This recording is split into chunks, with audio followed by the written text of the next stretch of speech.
A explicação do quarto capítulo do Evangelho Bíblico de João.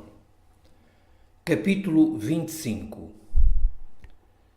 E quando o Senhor entendeu que os fariseus tinham ouvido que Jesus fazia e batizava mais discípulos do que João, ainda que Jesus mesmo não batizava, mas os seus discípulos, deixou a Judeia e foi outra vez para a Galileia.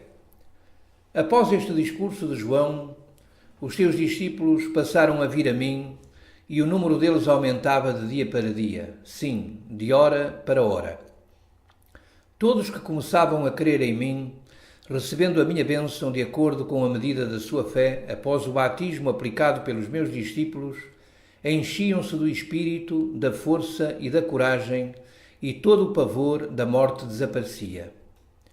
Embora eu tivesse proibido a divulgação a respeito, em pouco tempo toda a Judeia estava ciente dos meus atos, que muitas vezes eram exagerados, o que atraía outros judeus para a minha companhia.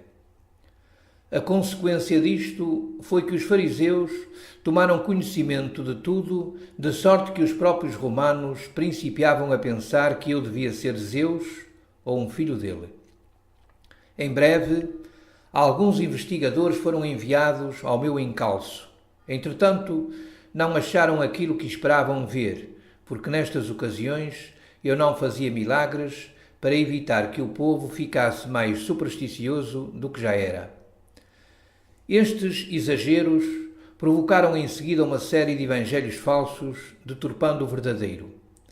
Os fariseus, como chefes do templo e da Escritura, conjeturavam como impedir a mim e a João em nossas ações, sendo o meio mais inocente o nosso internamento num asilo de previdência perpétua, como mais tarde o realizaram na pessoa de João por ordem de Herodes. Não é preciso mencionar que estes planos me eram conhecidos, mas para evitar atritos e escândalos, vi-me obrigado a abandonar a Judeia ultramontana e dirigi-me à Galileia mais liberal. E era-lhe necessário passar por Samaria.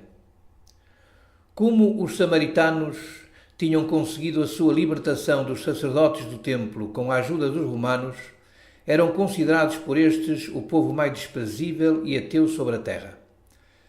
Em compensação, os sacerdotes eram por eles julgados como a ralé. Se, por exemplo, um samaritano, numa discussão, chamasse um outro de fariseu, este imediatamente ia perante o juiz e o acusava de caluniador, o que redundava sempre numa indemnização. Esta situação era muito favorável para a nossa viagem, pois em Samaria não seríamos perseguidos pelos fariseus.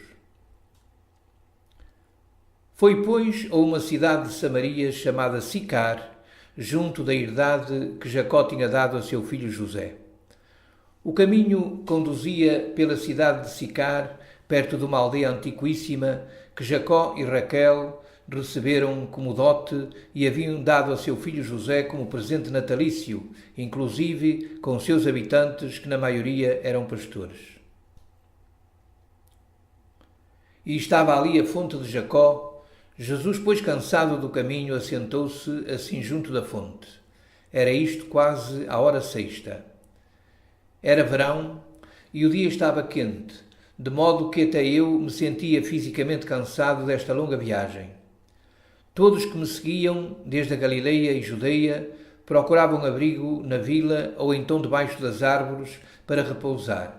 Até Pedro, João, André, Tomé, Filipe e Natanael caíram como mortos na relva à sombra das árvores. Embora muito cansado, sentei-me à beira do poço, pois previamente sabia que ia ter uma boa oportunidade de falar com um samaritano teimoso, porém livre de preconceitos. Além disso, sentira muita sede e esperava por um discípulo que fora em busca de uma vasilha para que eu pudesse beber.